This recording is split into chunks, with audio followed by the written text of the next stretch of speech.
Progressive Magazine, January 2022, at the rate 100 word per minute. Exercise number 5 and 6. Be ready, start. However, the existence of human rights, the very characteristic of these rights, was not discovered or forgot in 1948. These rights have existed ever since the advent of men and women. They have been in evidence ever since the quest of equality began, a quest that transcended race and religion. Indeed, human rights are interactively linked to the evolution of human society. The sages of ancient India realized the importance of human election to the state assemblies, and every election, even to the local self-governing bodies, brings us face to with the serious shortcomings in our electoral system. These shortcomings are not confined to the time and process of elections. They have a direct bearing on the governance and on the functioning of the elected bodies. If we take the accumulated experience of government at various levels and of the functioning of our elected bodies in the past few decades, we see how the infirmities in our electoral reform system have greatly weakened Indian democracy.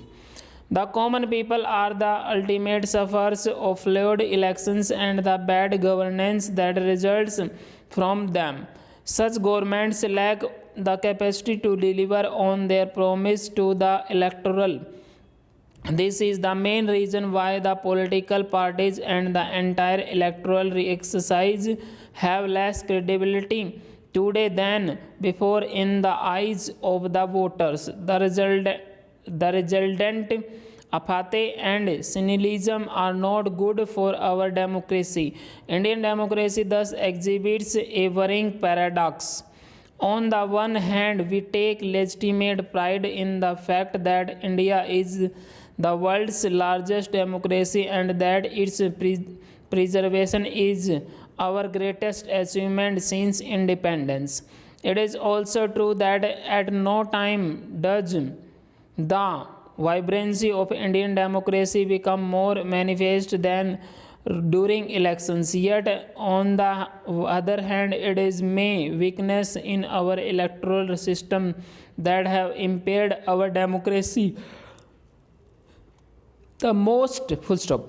Removal of this paradox is the greatest task before us as we get ready to face the challenges and opportunities of the 21st century. Electoral reforms, therefore, must become a matter of high priority for the entire country and especially the political class.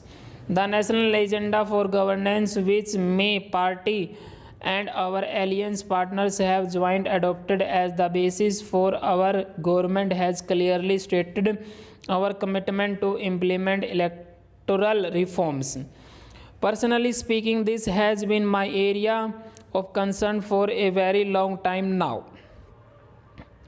Political parties can approach the people at large for fund collection, but elections cannot be fought on that alone. Now, money bags have to be tapped for the election of most candidates of all parties. By now, companies cannot donate to political parties, but political parties can collect funds. Obviously, this is number two, money.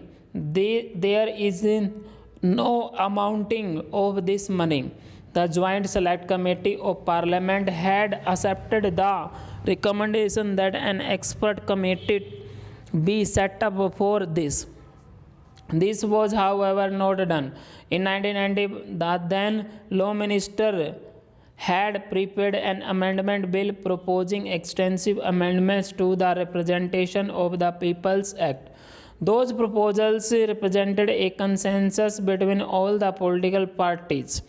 It is true that some of those proposals have been given effect to in 1996, but many remain unimplemented, including the proposals relating to election expenditure and state funding of candidates.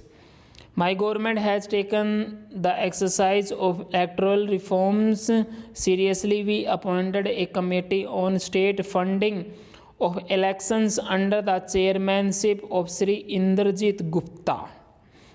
This committee has recently submitted its report. The law minister made a reference to that report in his speech. I am happy that Sri Indrajit Gupta is invited to the seminar to prescribe over the session on election expenses and state funding of elections to be held tomorrow. To facilitate free and fair election, the Election Commission has published certain guidelines. There is a demand that the government give statuette to some of them.